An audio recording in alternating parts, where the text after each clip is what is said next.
और मान्यवर, वो पाकिस्तानी आतंकवादी नहीं थे ऐसा बोलकर श्री चिदंबरम अगर पाकिस्तानी आतंकवादी नहीं थे तो पाकिस्तान पर हमला क्यों किया वो भी सवाल खड़ा कर रहे हैं। मान्यवर, आज पूरी दुनिया ने हमारे संसद सदस्य गए थे, स्वीकारा था कि हमला पाकिस्तान ने किया है, और इस देश का गृह मंत्री जो कांग्रेस पार्टी से आता है वो कहता है कि क्या सबूत है। अरे मुझसे मांगते, मैं दे देता, टीवी से मांगते हैं, पूरी दुनिया के सामने उजागर करते हैं, सब सुबह खड़ा करते हैं।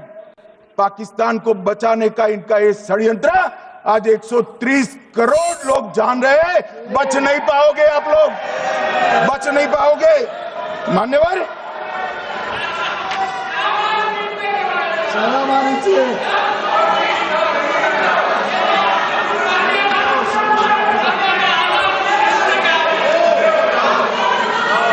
मान्यवर,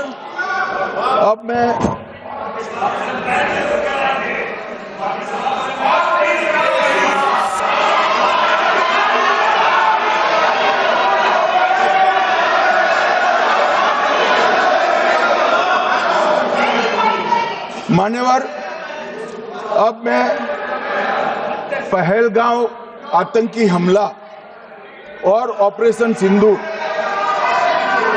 ये दोनों घटनाक्रम के लिए मान्यवर ये अभी से थक जाते हैं।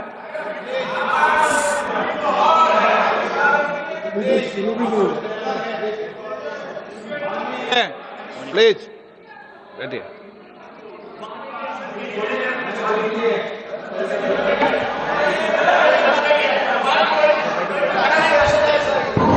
मान्यवर, मैं आपके माध्यम से कहना चाहता हूं, थोड़ा धैर्य रखे भैया, अभी तो शुरू हुआ है, अभी तो शुरू हुआ है। मान्यवर,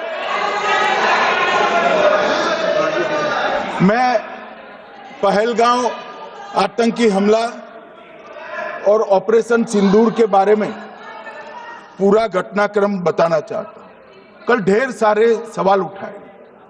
वैसे तो मुझे लगता था कि कल रक्षा मंत्री जी के भाषण के बाद शायद कांग्रेस पार्टी सपोर्ट में भाषण देना शुरू करेगी, और अगर थोड़ी बहुत जनता की इच्छा की परख होती तो वो ही करते, मगर नहीं करा, क्योंकि रक्षा मंत्री जी ने बहुत बारीकी से ऑपरेशन सिंदूर की सफलता, इसकी जरूरियात, इसकी प्रासंगिकता और इसके परिणाम, इसके बारे में बहुत अच्छे तरीके से सदन के माध्यम से पूरी देश की जनता के सामने रखा जाता। मगर फिर भी उन्होंने बहुत सारे सवाल किए।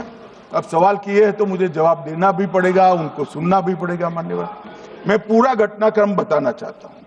मान्यवर, 22 अप्रैल को पहलगांव में आतंकवादी हमला हुआ। इसमें 26 लोग मारे गए, 25 भारतीय और 1 नेपाली नागरिक। हमने उसी वक्त मैं श्रीनगर जाने के लिए निकल गया। रात को ही सुरक्षा बलों की मीटिंग कर ये भाग न पाए इसकी व्यवस्था की। माननीय मोदी जी ने 23 और 30 अप्रैल को सीसीएस की मीटिंग चेयर की। ये कह रहे हैं, मैं आज बताना चाहता हूं कि सीसीएस की 23 अप्रैल की मीटिंग में क्या हुआ। सबसे पहला कांग्रेस पार्टी का ब्लंडर था सिंधु जल संधि, इसको स्थगित करने का काम नरेंद्र मोदी जी ने किया। में कुछ नहीं, कोई नहीं था, सिर्फ राहुल गांधी थे। सारे लोग चले गए थे, सारे लोग वहां से अपने अपने ठिकाने पर चले गए थे। मगर इन्होंने एक बात कही, उस पर मेरी आपत्ति है। मान्यवर, उन्होंने कहा 24 अप्रैल को चुनावी भाषण किया। मान्यवर, देश का नेतृत्व करने वाले देश के प्रधानमंत्री की फर्ज होती है कि देश की संप्रभुता पर, देश के नागरिकों पर अगर ऐसा जघन्य हमला होता है तो जनता की भावनाओं के अनुरूप जवाब देना चाहिए। मान्यवर, मैं आज आपकी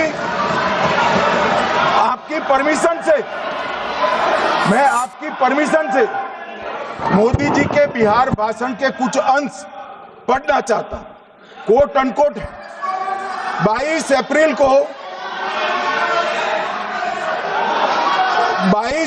को पहलगाम का यह हमला केवल निहत्थे पर्यटकों पर नहीं बल्कि पूरे भारत की आत्मा पर एक दुस्साहसपूर्ण प्रहार है।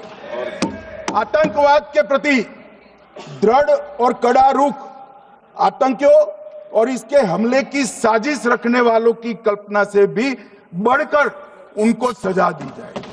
मान्यवर, महत्वपूर्ण है आतंकियों और इसकी साजिश रचने वाले दोनों को आतंकियों की बची खुची जमीन भी मिट्टी में मिलाने का समय आ गया है। 140 करोड़ भारतीय इस बात के लिए एकजुट है कि आतंक के आकाओं की कमर तोड़ दी जाएगी। भारत हरेक आतंकवादी और उनके समर्थकों की पहचान करेगा, उनका पता लगाएगा और उन्हें दंडित करेगा। आतंकवाद कभी भी भारत की आत्मा नहीं तोड़ पाएगा। न्याय सुनिश्चित करने का मैं हर संभव प्रयास करूंगा।